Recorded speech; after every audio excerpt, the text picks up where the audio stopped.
It is 3 a.m. on a Tuesday. You are lying in bed, staring at the ceiling, and the house is quiet, but your mind is loud. You have read the books. You have watched the documentaries. You know the theory behind The Secret by Rhonda Byrne, or the teachings of Esther and Jerry Hicks.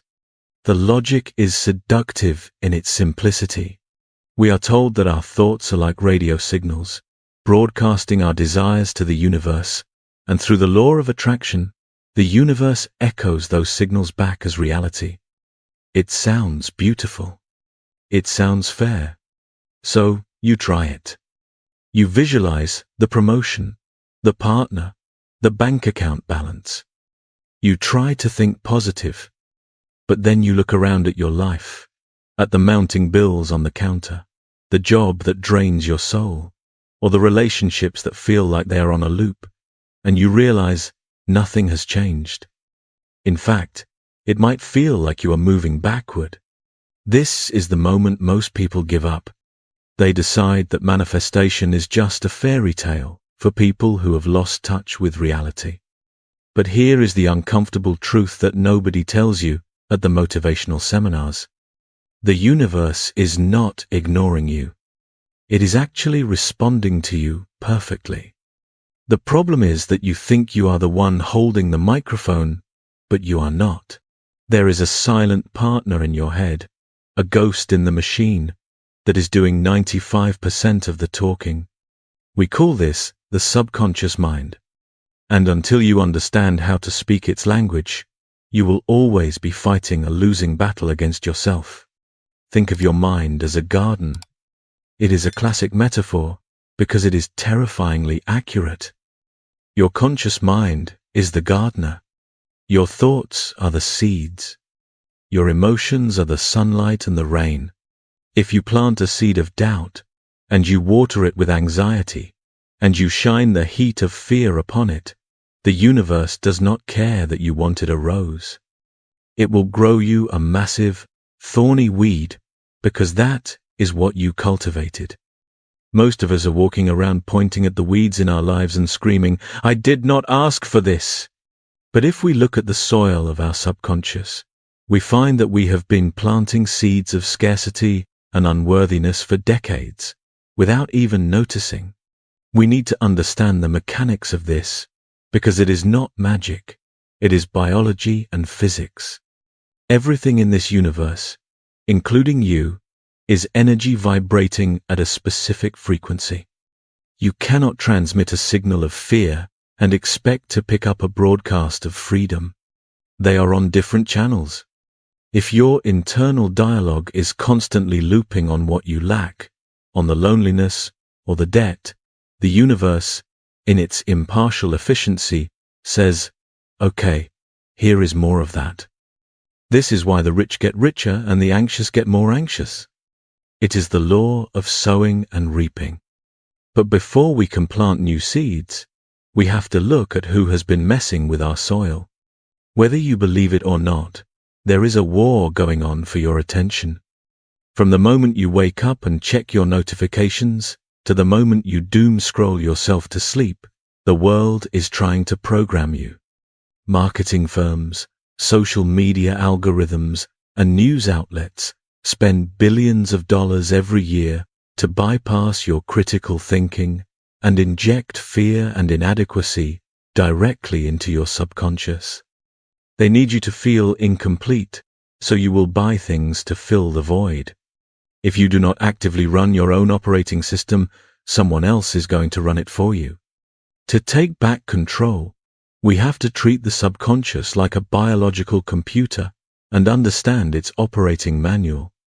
There are 7 core rules that dictate how this system works, and most of us are breaking all of them.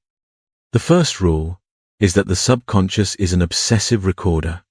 It sees and hears everything, even when you think you have tuned out. If you fall asleep with the television on, listening to a crime drama or a news report about the recession, your conscious mind might be drifting off, but your subconscious is wide awake, downloading that stress and fear directly into your hard drive. It does not filter. It just absorbs. This leads us to the second rule. The subconscious is the archive of your entire existence. It stores every memory, every trauma, and every emotional imprint you have ever experienced. It organizes these into a self-image, a story about who you are.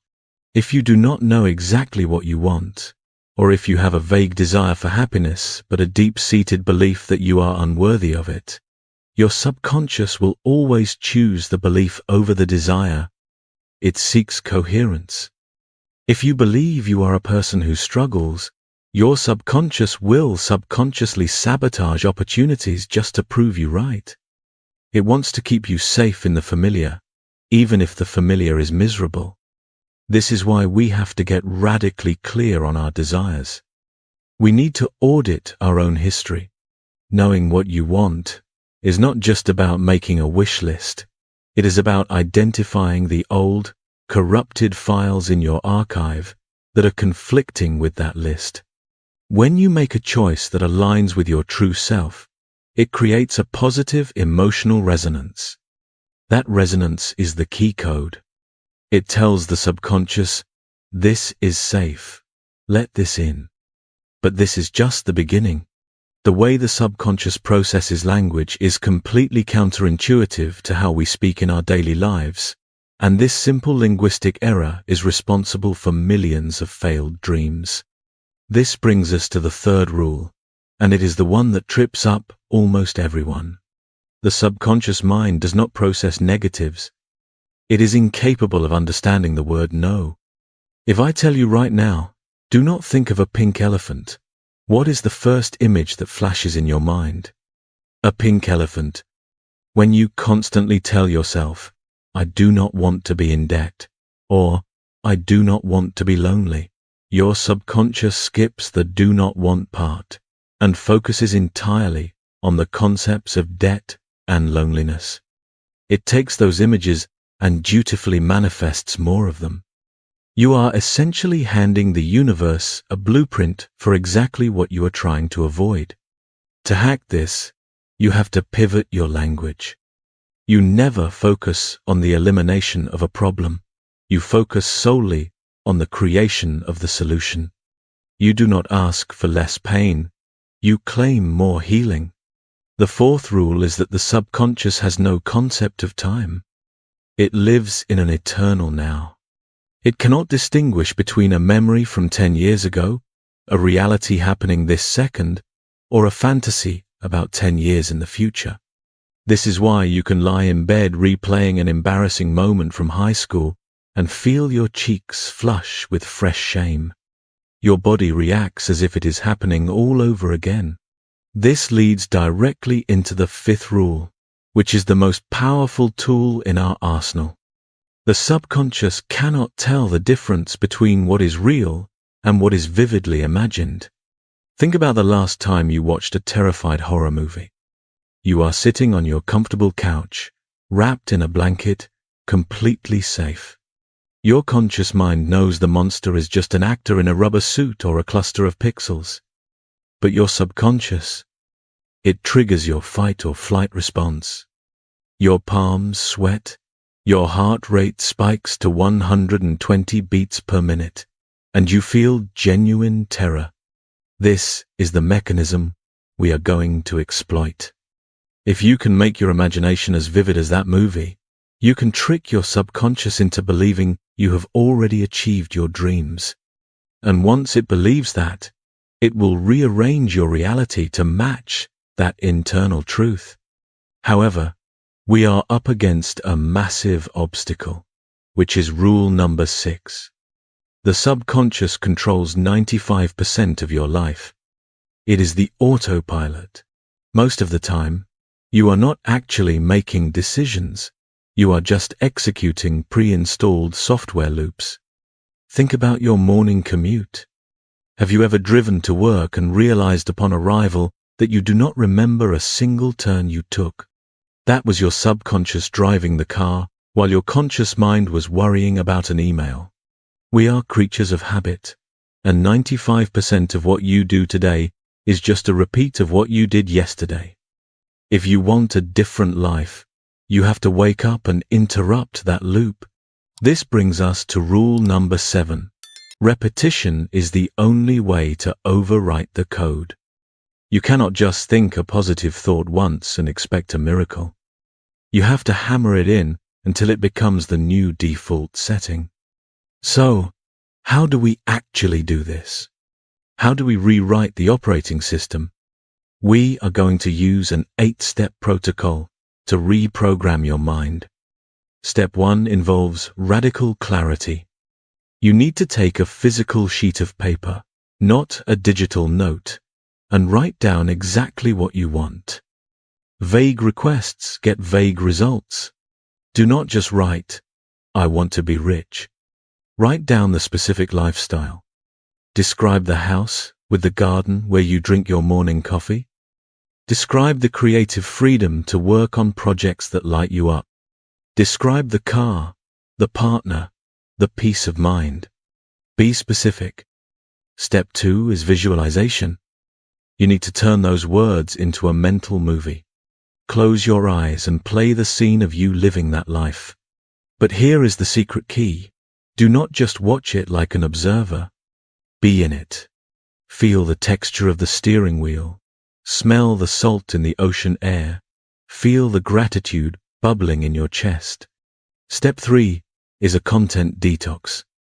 You have to stop consuming things that contradict your new belief system. You cannot manifest a peaceful life while binge-watching news about the apocalypse or scrolling through social media accounts that make you feel inadequate. Protect your energy like it is a fortress. Step 4 is to design your affirmations, but they must be in the present tense. Remember, the subconscious only knows now. Never say, "I will be successful." That puts success in the future, where it will stay forever. You must say, "I am successful. I am wealthy. I am loved."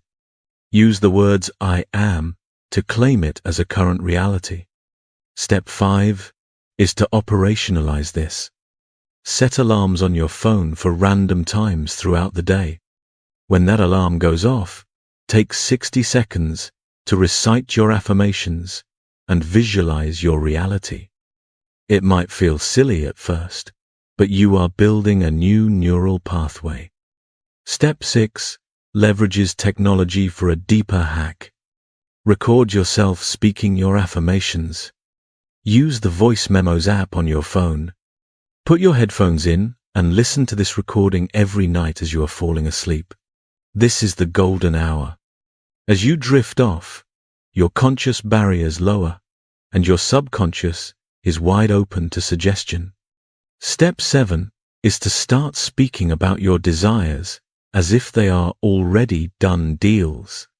Walk with the posture of someone who has already won. And finally, step 8 is relentless repetition. Studies suggest it takes at least 21 days to form a new habit pattern. Commit to this protocol for 21 days without missing a single beat. It is going to feel like you are lying to yourself at first. That is normal. That is just the old software fighting back. But if you persist, the friction will disappear, and suddenly, the things you visualized will start showing up in your physical world. To truly master this, we have to go one layer deeper. We need to talk about the electricity running through your brain right now. Your mind is not just a concept. It is a physical transmitter operating on 4 distinct frequencies. Understanding these frequencies is the difference between struggling to change and evolving effortlessly. The first state is beta. This is where most of us live during the day. It is the state of high alertness, logic, and stress. When you are rushing to meet a deadline, arguing with a partner, or scrolling through a chaotic news feed, your brain is firing in beta. It is useful for survival, but it is terrible for programming the subconscious because the door to the deeper mind is slammed shut. You are too busy reacting to the outer world to change your inner world. The second state is alpha. This is the bridge. It is that relaxed, daydreamy state you drift into when you are taking a warm shower, driving on a quiet highway, or getting lost in a good book. In alpha, the critical guard at the door of your mind takes a coffee break. You are calm, receptive, and creative. The third state is theta. This is the sweet spot. Theta is the state of deep meditation, or that twilight zone just before you fall asleep. In theta, the barrier between the conscious and subconscious dissolves completely. You are suggestible in the best possible way. And finally, there is delta, the slow, deep frequency of dreamless, restorative sleep. Here is the hack. Every single night, nature gives you a free pass into the control room of your mind. As you fall asleep, your brain naturally downshifts from the chaotic beta through the relaxed alpha into the hypnotic theta and finally into delta. Then, when you wake up, you reverse the process. These two windows, right as you wake up and right as you drift off, are the most valuable moments of your day. Most people waste them by checking their emails the second they open their eyes, instantly spiking their brain back into high-stress beta. Do not do that. Instead, use these windows to apply the 3 pillars of subconscious mastery. The first pillar is meditation. I know, you have heard it 1,000,000 times, but you do not need to be a monk on a mountaintop. You just need to regulate your brainwaves. By sitting in silence for 10 to 20 minutes during those transition times in the morning or evening, you are manually shifting your brain into alpha or theta. You are decluttering the noise so your signal to the universe is clear. When you meditate, you are telling your body that you are safe, which lowers your cortisol and allows your subconscious to accept new instructions. It creates a fertile ground for the seeds we talked about earlier. The second pillar is radical gratitude. This is not just about being polite, it is about physics. Gratitude is one of the highest vibrational states a human being can inhabit. You cannot feel fear and gratitude at the same time. They are biologically incompatible. When you focus on what you are thankful for, you are broadcasting a signal of abundance. You are telling the universe, I have enough, and I am enough. And because like attracts like, the universe responds by giving you more things to be grateful for. Try this tonight. Before you close your eyes, replay your day and find 5 small things that went right. Maybe the coffee was good. Maybe you hit a string of green lights. Feel that appreciation in your chest. Do the same thing the moment you wake up. This primes your reticular activating system to scan the world for opportunities rather than threats. The third pillar is active visualization. This is the technique championed by experts like Jack Canfield in his work on the law of attraction. Visualization is the bridge between the mental and the physical. But remember, it is not enough to just see it. You have to embody it. You have to shed the old identity of the person who is struggling and step into the avatar of the person who has already made it. As you practice this daily, a strange thing will happen. You will start to feel uncomfortable in your old habits. You will naturally stop doing things that do not align with your new self-image. This is the subconscious doing the heavy lifting for you. Suddenly, the universe will start to rearrange the furniture of your life. You will meet a stranger at a coffee shop who has the exact connection you need. You will stumble upon a book that holds the answer to a problem you have had for years. This is not a coincidence. This is alignment. But here is the final, most critical piece of the puzzle. You must act. The law of attraction is not a permission slip to be lazy. When the universe opens a door, you have to walk through it. When the intuition whispers to you to make that call, send that email, or take that risk, You must hesitate for 0 seconds. You have done the internal work to align your frequency. Now, you must do the external work to claim your reality. The process of rewriting your script is actually the process of growing up. It is the realization that no one is coming to save you because you are the one who holds the pen. You are the protagonist, the director, and the editor of this movie. It takes time. It takes patience. You did not program your mind with limits overnight, and you will not deprogram it overnight. But if you commit to this, if you protect your mornings, curate your thoughts, and vividly feel your future, you will look back in a year and you will not recognize the person you used to be. You will have become the person you were always meant to be. We are the Underdog Podcast, and we are here to explore the tools, the mindsets, and the strategies to help you build a life that feels as good on the inside as it looks on the outside. We believe that you are capable of a profound evolution, and we want to be there for every step of the journey. If you found value in this late-night conversation, if it sparked a light in the dark for you, please hit that like button. It helps us find more people like you who are ready to wake up. And do not forget to subscribe and turn on notifications so you never miss a transmission. The universe is listening. What are you going to say? Thank you for being here, and we will catch you in the next video.